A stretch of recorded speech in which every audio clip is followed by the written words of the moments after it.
Hello, everyone, and thank you for joining us on the Wisen Up podcast. And today we have a champion in our midst. And for those of you who follow us on LinkedIn, you would have heard or seen some of my posts talking about this interview. I would call him one among the 0.001% of Canadian newcomers in Canada. And the reason being, he's one of the very few people who've successfully become an owner, franchisee operator of a Loblaws franchise store. And before we get into all of the details, I want to welcome Eldho onto our podcast. Eldho, thank you so much for being with us today. Thank you so much, Ron. Thank you so much for having me. And Eldho, we definitely want to dig in and figure out how did you do it. But before we start that, I want to start with the fun section so that the people can get to know the person behind the LinkedIn profile. So, Eldho, tell us something about yourself that our listeners might not know about you if they went through your LinkedIn profile. Oh, well, I don't know if I can say this answer. I kind of play guitar, but I'm not going to say that I'm good at it. But yeah, I kind of play guitar. That's good. Yeah. That's good. Awesome. That's awesome. It's, all of us have our little talents. I play a little bit of the drums and a little bit of the keyboard. So yeah, I think music runs within us. And I think, we come from the southernmost state of Kerala. So therefore we love singing, we love dancing, and we love playing music. And especially in church, we love playing in church. So I love that. Question number 2, favorite music. Favorite movie. Favorite movie. My favorite movie is Pursuit of Happiness, which actually really helped me and inspired me. Like, no matter whatever the hardships that you have it in your life, you can still achieve anything that you want. So that is my favorite movie. It's all-time favorite movie. That's amazing. I love the scene where Will Smith gives that little monologue to his son, saying not to give up and keep pushing forward. And also the scene when he's in the board meeting. And he's like all sweaty and he's sitting there and then and they confront him and then the answer that gives him. So it's a very inspiring movie. I love that movie. That's a good choice. Question number 3, favorite music or favorite musician? My favorite musician, I don't have a particular one. I kind of listen to all different types of music. Right now, I believe these days we have lots of new talents. I love enjoying music, but I don't have a particular one in my mind. When you play the guitar, what kind of music do you usually play on the guitar? I kind of play John Lennon, John Denver. Nice. I'm a huge fan of those people. Yeah. Beautiful. John Legend, all the Johns are my favorite always. Like a country home, take me home to the world. I love it. Awesome. Favorite sports team? Question number 4. Oh my God, is there a question for it? It's always Indian team. It's always my favorite. The Indian cricket team? Yes, Indian cricket team. Yeah. Okay, so cricket is the favorite sport? That is my favorite sport. Yes. Awesome. And the question number 5: what keeps you up at night? What keeps me up at night? That's a very tricky question. To be honest with you, I am a person who like to give tasks for myself, and if I don't finish any of the tasks in that particular day, that keeps me awake. I can't sleep at night, so I try to finish all the tasks for the day, and then I try to leave home. I try not to leave for anything for tomorrow. So that keeps me awake. Yeah, and then that would be one of the I would say one of the secrets to your success, because you cannot go back home and rest and if you see there's some things left to be done. And when you look at your journey, when you started off as a produce manager and a deli manager and the bakery manager, it's always about you putting the extra hours you worked for. If you're expected to work 8 hours, you're working 10 to 14 hours every day, and your management noticed that you are willing to go above and beyond what's expected. And that is true with all newcomers and international students. In fact, the interview that I had with Pat, the same thing. She was talking about how when she went for the technical interviews, she always had another presentation which they did not ask for, that she get ready, and then she would present that to them, and they would be surprised at the fact that she prepared so well, above and beyond candidates who were actually working in the organization for 5-10 years. And that's similar to you. You did above and beyond, and the organizations, the employees were working there for 10-15 years, and you were just in the organization for 1 year. And so it's a hard work. It always gets noticed, and hard work pays off, and that's definitely true with you. And I thank you for sharing that. Eldho, we're going to the next section, which is called the turnaround section, right? And it's called the turnaround story. All of us go through hardship in life. All of us, we have good times and we have bad times and we have good times. So why don't you share with our listeners an experience where things did not go according to plan? I know you have so many examples of this, where things did not go according to plan when you moved from a small town, a small village from southern part of Kerala to a big country like Canada, and you moved multiple cities. You came in as a student, you joined in Seneca, and then you worked part-time jobs there. You worked at the NW, you became a manager there in the food retail industry, fast food industry, and then you moved into groceries and you moved into law. So it's been quite a journey. And even the fact when you come in as a student, you took a 1-year program, then you extended it for another year program. So I'm sure there are instances where things did not go according to plan. And what did you do after that moment, and what did you learn from it? Well, my turnaround story is at the time when I was working with one of the franchise store in Fernie, actually. So I was working as a manager for A&W for couple of years, and PR was more important for me at that time. But if I would have stayed in Ontario at that time, I wouldn't have been getting my PR. So what I decided was I decided to move to BC because the A&W up here have offered me a job, as a supervisor role. But when I get here, they put me as a cook. But well, that's not a problem at all. Like for me, job doesn't matter. Like I'm willing to do anything, right? So it doesn't matter you're a supervisor or a manager. What your task is, whatever the team needs it, you help them to achieve it, right? So that's why you are supposed to be a good leader, right? So, well, that was not the problem for me. But when I asked for the paperwork at that time, my employer told me, "I'm so sorry, you have to work in the company for 2 years for her to issue an offer letter for me." I'm like, "What? That's not what you told me, before I moved to BC." Like, I kind of feel heartbroken, like kind of, felt so much cheated at that time. But you know what? Like, everything happens for a reason. Like I strongly believe in that. First, I thought, oh my God, that's done. Oh my God, what am I going to do? Am I going to go back to Ontario, or now I have to find a different employer? But guess what? I was doing part-time at Independent at that time. Well, I talk about my issue to my, store manager at that time. And she was like, Eldho, we have an opportunity for you. Why didn't you take over the Delhi department over here? I can pay you way more money than what they're paying you. And the work culture up would be very different than what you have worked in your rest of your career, right? So I was like, absolutely. So what that taught me is like, no matter, like we all have hardships in our life. We can always see that, like, not everything is going to go according to the plan. In my life specifically, no one thing, not even one thing have gone according to the plan. Like, as exactly I wanted it to be, no things have gone according to the plan. But I always believe that God's plan is better than our plan. And yeah, well, she offered me that job, and, I'm really happy with that now. Yeah. That's an amazing, inspiring experience that you just shared. Because when you landed on the East Coast. You landed in Toronto, right? You Yeah. studied there. You're Yeah. trying your best to kind of get your PR, your permanent residency, through the program available in Ontario. You're not able to get that because you didn't get the right code. And somebody in BC offered the fact that, hey, come join us in BC and we'll help you get your PR and your through the work permit program. And you Yeah. landed there and they said, sorry, we're not going to be able to do it right now. You have to Hmm. wait with us, work with us for 2 years. And they actually, took you from a manager position, gave you an entry level position saying, get back in the kitchen, right? While Hmm. you were managing multiple stores over there in Toronto. Now in BC, they're saying, no, you've got to get back in the kitchen and work your way up and prove yourself to me. Hmm. And you were also working part-time in other places. And one of the places that you're working for was the Loblaw story that you're talking about.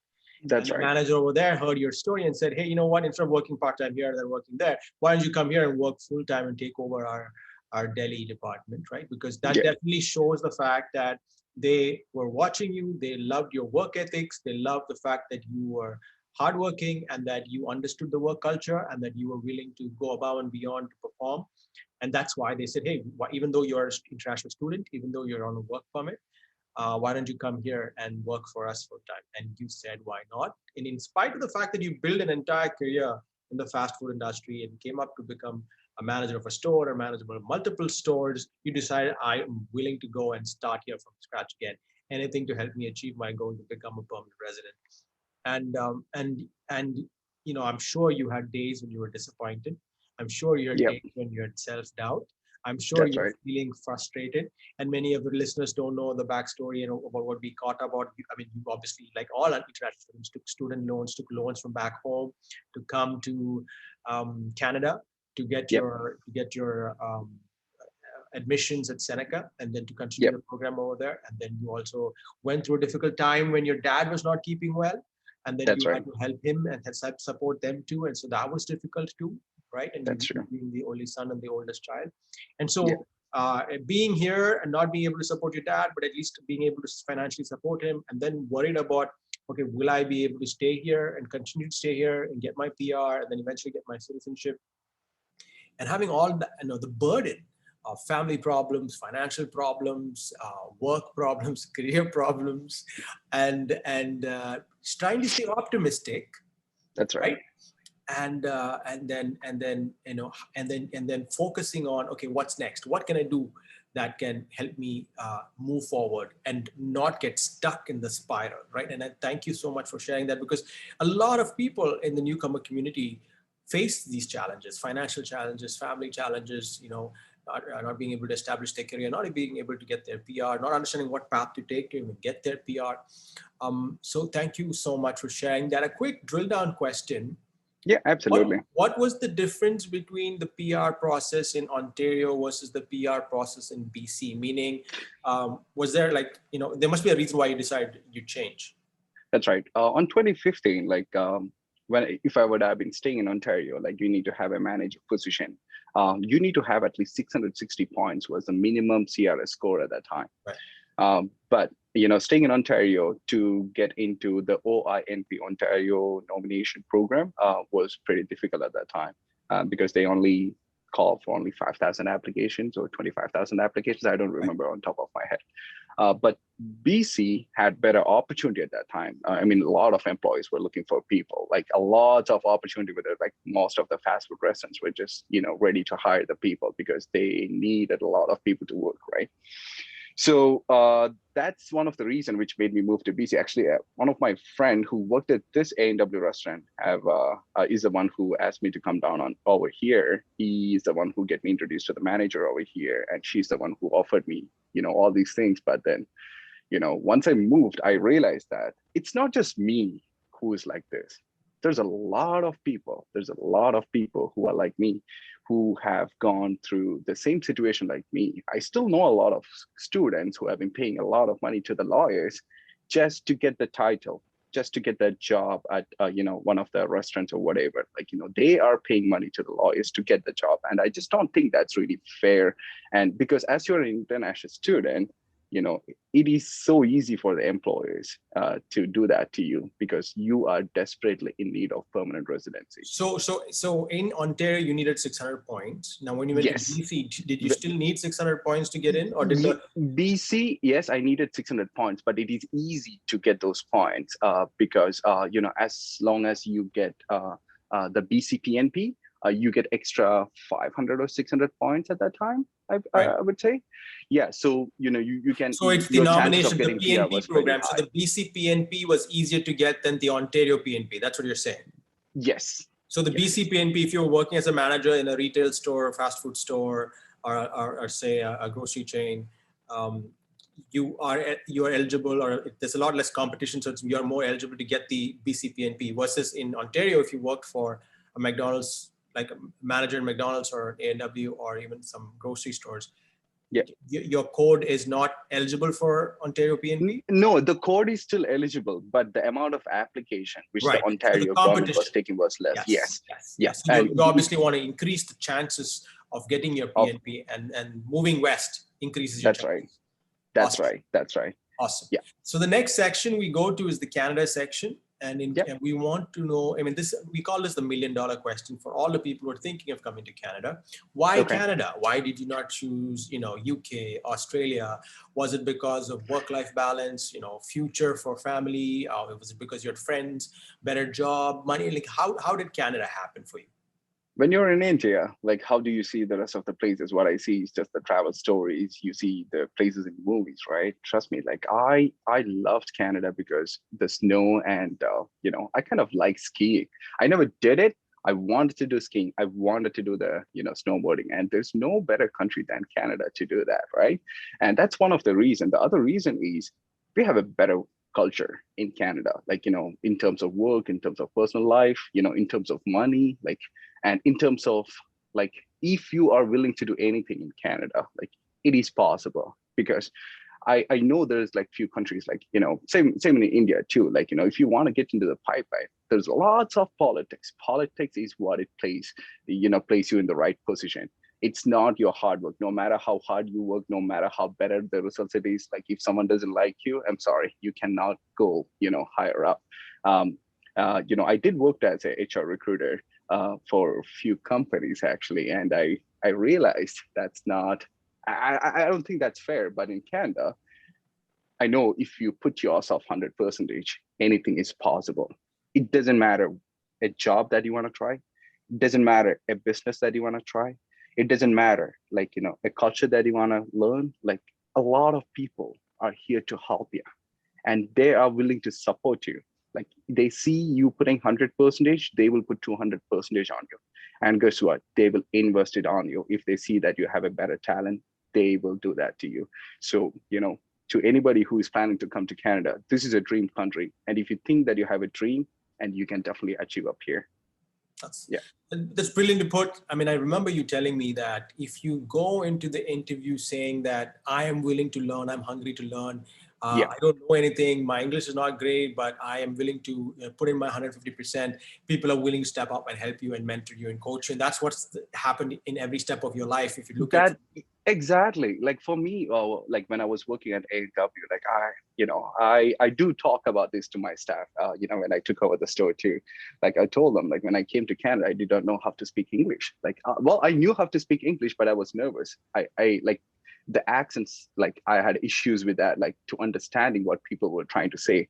I always use the example, like when I was A&W, like at the drive-through, like when I say fries and Sprite, like, it's like fries and Sprite, like, it didn't come up properly. Like a lot of people just laugh at me, like when I say that at the beginning. But then later, my supervisor at that time at that restaurant, she was like, hey, although I know that you are having challenge, but don't be scared. Like, keep trying, keep trying. Herself with the rest of the team have really helped me, because guess what? I told them I don't know English and I need to learn English, and I know I'll make a lot of mistakes unless you don't tell somebody. Like, I always believe in this, like if you stink, someone should tell you that you're stink. If they are not telling you that you're stinking, how is the other person, like, they can improve, right? right. Well, I got the people, like I told them, you got to tell me what I'm doing wrong when I'm, and correct me and tell me what do you expect from me. I can work according to that, right? And that's exactly what I did with them. I told them, and they started helping me since the day one. And I was not ashamed to learn. Like, even when I have the customers at the dining, like if I'm in front of the POS, if I'm taking the order, I do tell the customer, hey, how do you say that again? Like, then they also help me too, because I am not ashamed to learn. So if anybody believes that, oh, my English is crap, or, I don't know how to communicate, or English is my second language, let me tell you, this country will help you, because people up here are willing to help you. And I know people up here are willing to help you if you're willing to change. And you shouldn't take it personal, because it's not a good feeling at the beginning. You tell other people, I'm sorry, I'm like a piece of shit, I don't know how to speak English. Like, it's kind of an shame. Like, a lot of people take it with pride, like they keep their pride, but they're not willing to learn. That just stops them in getting into something, right? So to all those people, like, guys, if you don't know something, like, accept the reality and ask for help. People will help you, and they're going to help you to learn English. For the rest of the career too, they will help you. No, I love how you shared the fact that be willing to learn, be open to say that you don't know something. I love the Sprite and fries. Even for me, it's going to be hard. If I go to say 100 times in a day, fries and Sprite, fries and Sprite, that's like a tongue twister, right? Yep. Fries and Yep. Sprite, right? It's hard. And then being willing to open to even face the embarrassment of telling the customer, hey, could you repeat that? What was that again? And asking your team members to help you, with pronunciations, enunciations, tone. I remember you shared the story of not knowing the names of all the vegetables, the Canadian names and North American names of vegetables, right? Celery and kale and all the other asparagus and Brussels sprouts. Exactly. And different countries have different ways of calling it, different names for calling it. Like brinjal and okra, right? Different ways and different names. And so from a place where, you're not very confident with your communication skills, you were telling me that you're an avid student, you moved from your city to Bangalore to work there for a bit, you worked very hard, but you're not someone who's going to be coming across as I'm getting into IIT, IIM or something like that. So No, yeah, never. exactly. I will Yeah, never.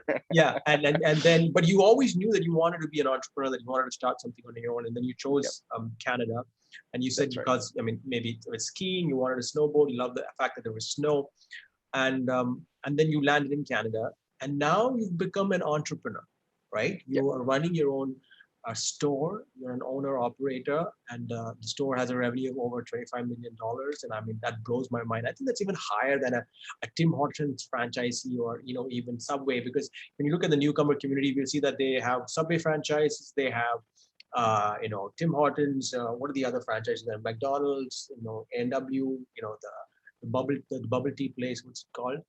Um, Yeah. Jamba Oh, Juice or totally something like forget. that. The other one, Booster Yeah. Juice.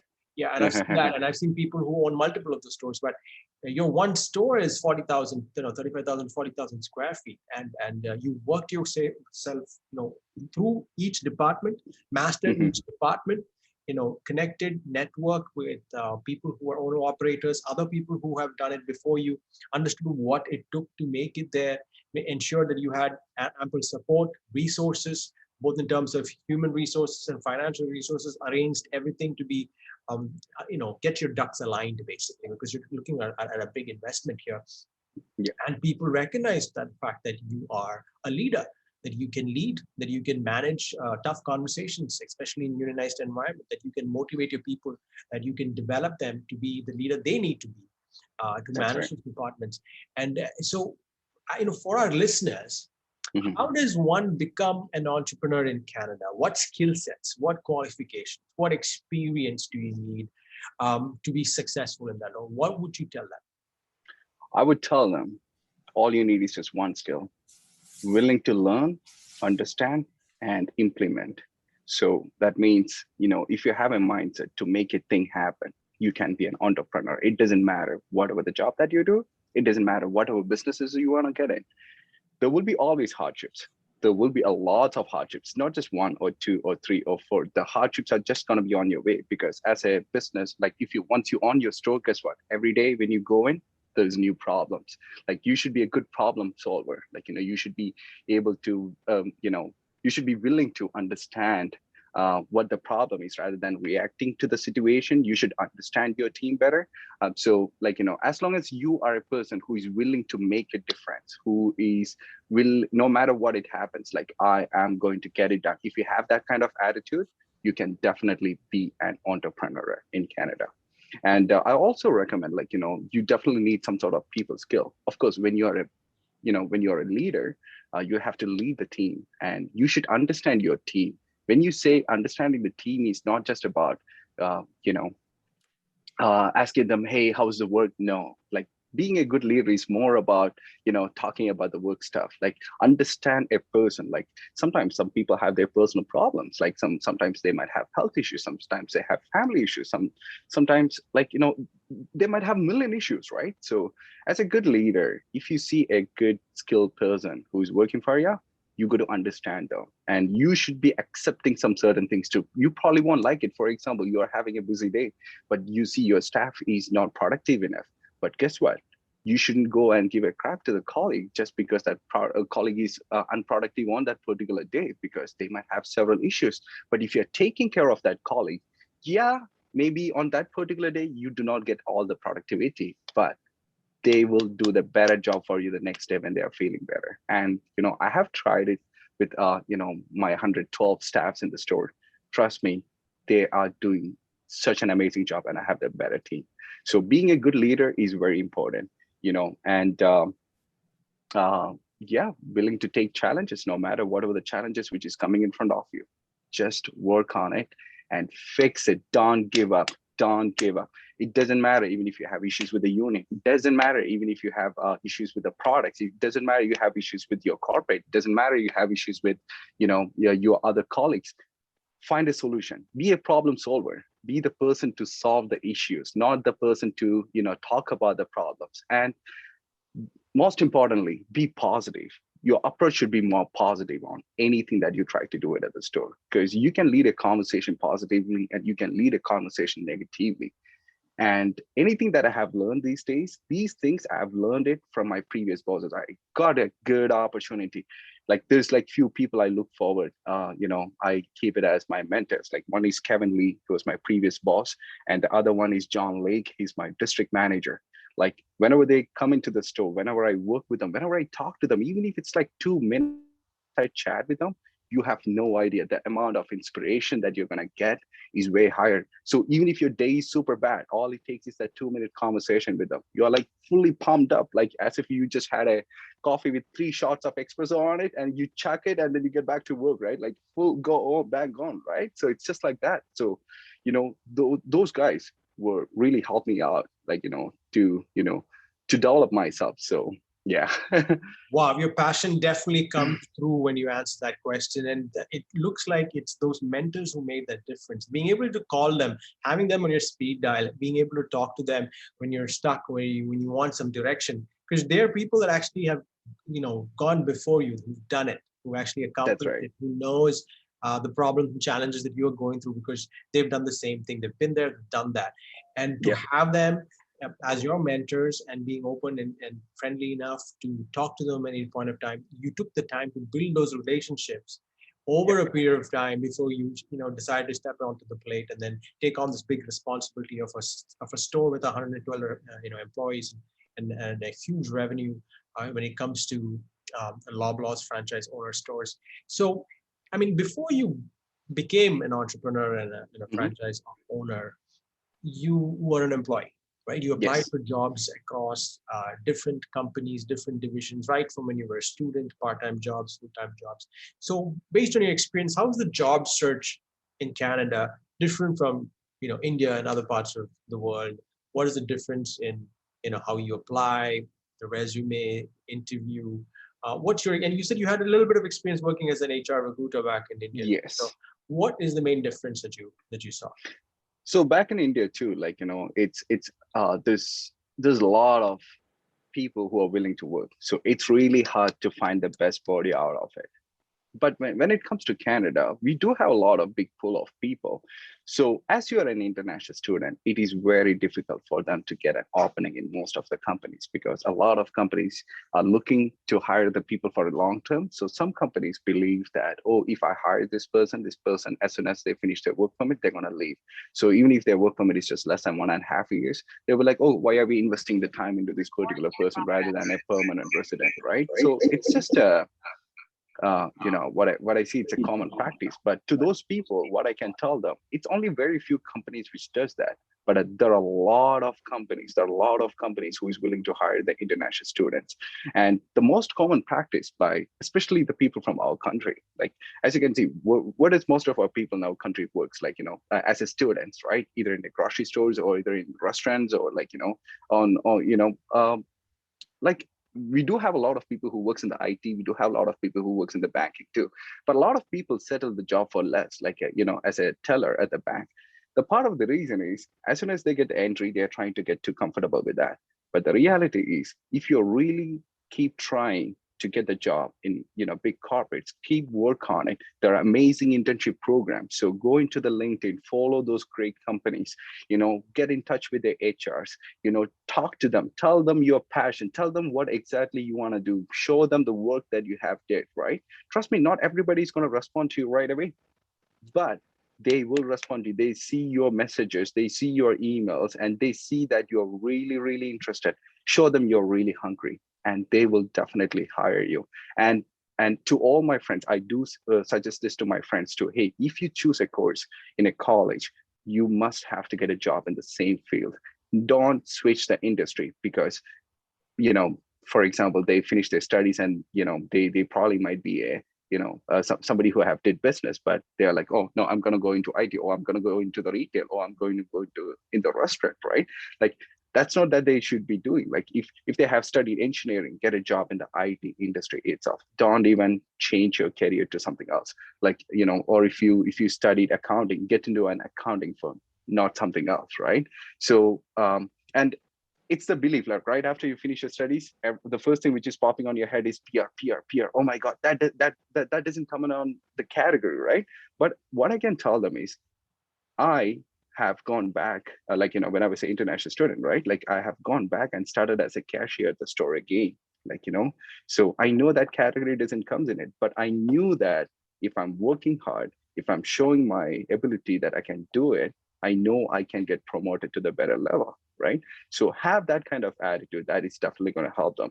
Number two is, first I talked about the LinkedIn. The number two is, go submit your resume directly to the employer.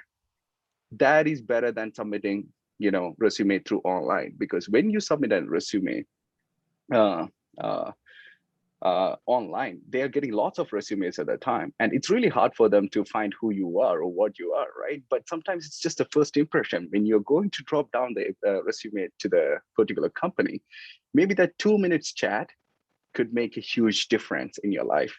So one of my buddy was there, like he actually he's the reason why am I talking this. Like he finished his studies, he was unemployed for 6 months. He was not unemployed, he was doing deliveries at that time, but he wanted to get the job in that particular company. 6 months he keep trying, getting a job in that company, directly going into the company every week, dropping the resume. One time he get an opportunity to show the project that he have did, like, and again 2 months wait. So and again he went and applied and applied and applied, and guess what, 6 months after, he was making he found, they hired him, and his salary was like way more than 6 figures. So he, like, what I mean to say is, like, anything is possible up here. Keep trying. Don't give up. Don't give up. Don't listen to what other people say. Hey, go into this field and get the PR and then go back. But guess what? You spend that 2 or 3 years in some other industry. The skill set that you had, you sometimes you forget about it.